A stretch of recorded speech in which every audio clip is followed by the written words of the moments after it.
RTV NOF. Zomerradio. Zomerradio. Leed het u zien? Wat maakt het hij alweer? Ja, ik heb naast mij Marcel van Kammen van de wedstrijd, oorspronkelijk van de wedstrijd. Die bent nu in Maatburgum. Maar hij had naast zijn werk als fotograaf ook het hobby natuurfotografie. En hij kan er alles over uitlezen. Ik zou zeggen, wat is het zo mooi aan de fotografie? Ja, wat zo mooi is aan de fotografie, doe je dingen op een manier zien. Dat staat meestal normaal gesproken net zeggen. En nou ja, vooral met de natuurfotografie prettig meestal zo gewoon vogeltjes en beestjes voorbij komen. Maar ja, hadden voor de rest net zoveel doel door. Ja, en mijn foto's vind ik een mooie manier om mensen zien te laten hoe mooi het de natuur eigenlijk is. Weet je, de hele dagen eigenlijk zo'n voorbij rennen. Ja, dat vind ik een mooie manier om het om de meest kenbaar te maken. En hoe is het precies ondergang? Van wat doe zij? Ik ga in de natuur in en zie ik het dan speciaal om een soort vogel of speciale bloem of insecten? Nou ja, wat dat betreft maakt het mij net zoveel uit. Want ik bedoel, elk beestje of elk vogeltje had zijn charme. Om het zo maar te zeggen, maakt me net zoveel uit dat het heel zeldzaam is en wat het gewoon het moskie in de tuin is. En het is vaak net zo dat ik erop uitga en dat ik wil show wat ik kom. Ja, vooral als het een beetje beter gedaan wordt, dan ben je eerst aan het voorbereiden en dan eigenlijk maar de vogel naar die daar komen in plaats van de stoel op een vogelhoog eerst. Ja, want vogels ben wel schaal. Hoe doet dat? Du kerst net zo tegenbij komen. Hoe regelt dat? Ja, er zijn verschillende manieren. Wat de makkelijkste manier is gewoon vanuit de auto. Want een vogel heeft geen angst voor auto's. Zolang ze in de auto zit, is alles prima. Nou, zodra de dwarkie je hem doet, dan ben ze vaak vertrokken. Dus dat is een beetje de makkelijke manier.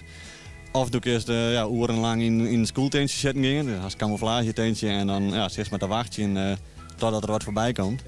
Ja, dat is eigenlijk de beste manier. En dat is ook de mooiste manier. Want dan beleeft de natuur op een andere manier dan als er maar met de auto terug in de kanaal. Want ja, dan is toch wel een prettig ding. Ja. Nee, hier op het bankje had een aantal foto's meegenomen. Meestal op televisie die zo'n accent kennen. Pak een paar foto's en kan je uitlezen wat erop zit. Voor de meesten die het harken. Ja, nou, ik begin maar met mijn favoriete foto. Dit is een foto van een tureluur. Ja, die foto had me 2 weken kosten om deze foto te maken. Want ja, ik wil per se een tureluur, een tjerk op zijn Fries, wil ik zien laten in zijn omgeving. Ja, mijn grote telelens, dan kreeg ze een onscherpe achtergrond en ja, dan ligt net zoveel zien. Dus ik heb hier een afstandsbediening gekocht van mijn camera. Dus ik ga gewoon mijn camera met een liefste landschapslens hakken op dat heklijn, waar die tjerken altijd op zitten. Nou, ik denk een paar uurtjes en dan is het wel klaar. Maar als je geen op de camera zit en als je geen achter de camera zit, maar als je verrekt net om via de camera zitten te gaan. Dus uiteindelijk had me dat 2 weken kosten, elke Mianne en eigenlijk elke Janne. En toen hier ik uiteindelijk de foto's zag hem houden. Ja, dit is een beetje de tureluur in zijn perfecte leefgebied. Ja, dat vind ik mooi om dat aan zien te laten. Zo van ja, je hebt een tjerk in thuis. En ja, dat is alleen maar zo'n landschapslens komen. Ja. Nee, want de screens is de Aron een achteruitgang. Hoe zit het met de tjerk? Zit die echt steeds minder? Nou, eigenlijk alle grijdenvogels steeds minder. Nou gaat het met de tjerk iets minder slecht dan met de rest. Om het zo maar even voorzichtig uit te drukken. Maar ja, het is gewoon het feit dat grijdenvogels die aan het verdwijnen. Ja, dat had allerhande oorzaken. Dat, ja, we daarmee bezig zijn en dan zitten we hier sneden meer nog. Maar ja, nee, het gaat gewoon net zo best met de grijdenvogels. Het is wel jammer, want ja, ik vind dat je het wel een beetje bij Nederland en bij Friesland ik vooral.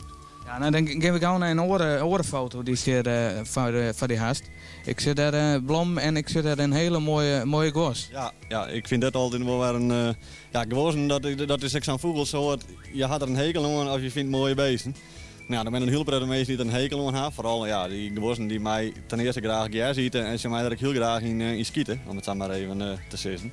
Dus ja, een prettige boeren die hadden het net zo op gewassen. Maar ja, ik vind mooie beesten, vooral als je jonkies hebben, die zijn van die jonge pluizenbaltjes. Ja, en daarom vond ik dit een mooie foto, want ja, dit is een mooi bloemrijk weiland. Ja, dan haast hij die gewassen in wat een prettig meisje een hekel aan heeft. En ja, als het dan een beetje op zo'n manier zien is, dan krijg je meestal hopelijk toch een beetje meer waardering via de gewassen. Het kan best een hele mooie vogel wezen, maar het alleen geen zien. Ja, dus du vindt het tere schande dat de gewassen vergast worden? Ja, dat vind ik, vanuit mij persoonlijk bezien vind ik het inderdaad heel schande. Ik snap best dat er een prettig meisje bent die er vooral financieel last van heeft. Ja, dat is meer hun probleem. Ik vind het mooie vogels, ja, en ik vind het schandalig dat ze vergassen worden. Maar ja, dat is mijn persoonlijke. Ja, is er een orenoplossing? Jawel, er is wel een andere oplossing, maar ja, het probleem is dat wel vaak de boeren eigenlijk net echt aan mij werken. Want ja, dat gas wat je willen verbouwen, of ja, hoe dat ik maar neemt, dat is gewoon het perfecte gas voor geworden. Dat is gewoon, als ze iets lekker vinden, dan is het wel dat soort gas. Dus het zou een heel stuk helpen als ze andere soorten gas in de longen hebben. Maar het probleem is dat gas groeit minder snel en dan kun je dus minder vaak menen. En dan ja, de grasopbrengst wat minder. Dus ja, dat is eigenlijk dat de beste oplossing. En ja, had dat al je netwerken, ja, dan komt het inderdaad op vergasje uit. Maar ja, ik vind, dan mag de natuur een beetje zijn gang in letten. En uiteindelijk reguleert het zichzelf wel weer. Want het had geen zin. Je dit jaar wel 1000 vergasje, maar volgende jaar best het lieken het weer. Dus dat werd een proces, daar moest eeuwen met roggingen. En daarna gaat het lieken vol gewassen. Nog even over het fotograferen. Is er een foto die is heel erg graag meisjes van de natuur. En wat zou dat dan werken? Ja, nou, er zijn heel veel dingen die ik nog heel graag een keer fotograferen wil. Ja, ik wil nog een keer een mooie serie maken hoe stemmater. Want ja, dat ben ik van die beesten. Ja, de meeste mensen ben ik net te gek op. Dus jossen nooit en ja, doe juist dan wel eens. Vooral als ze op zolder gaat. Ja, dan lijkt het me dan wel mooi om daar nog een keer een mooie serie van te maken.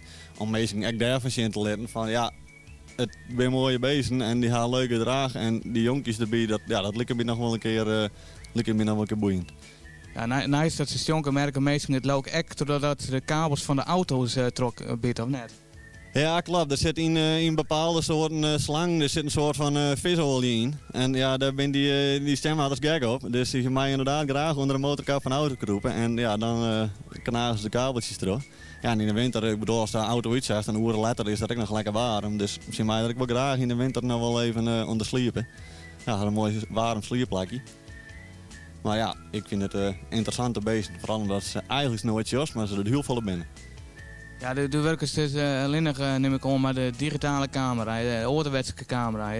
Had dat net meer charme dat ze zelfs in docu het ontwikkelen mag? Ja, het zal vast meer charme gaan, maar ja, ik ben net met het analoge opgegroeid. Ik ben op het digitaal, toen ik begon, wie het al digitaal. Dus ik ga dat analoge eigenlijk naar mij maken. Dus ik geloof wel inderdaad van de meesten die het vroeger analoog fotograferen, dat we echt meer nadenken van de verder de fotomakers. Want dan moest je volle meer nadenken over de belichting en dergelijke. En 2 weken later zeiden van, ach, foto mislukt. Nou, tegenwoordig maken ze een foto en dan shot op scherm. En dan denk ik van, nou, ik vind het dan net mooi en ik gooi hem voort. Dus het is tegenwoordig wel makkelijker. En ik denk inderdaad dat mensen vroeger meer over de foto nadachten dan dat ze tegenwoordig doen. Want ja, dan kun je tegenwoordig klikken en als het niks is, dan kun je het voortgooien. Dus ja, het had je voordelen en het had je nadelen. Eigenlijk is het analoog volle knapper om een hele mooie foto te maken als digitaal.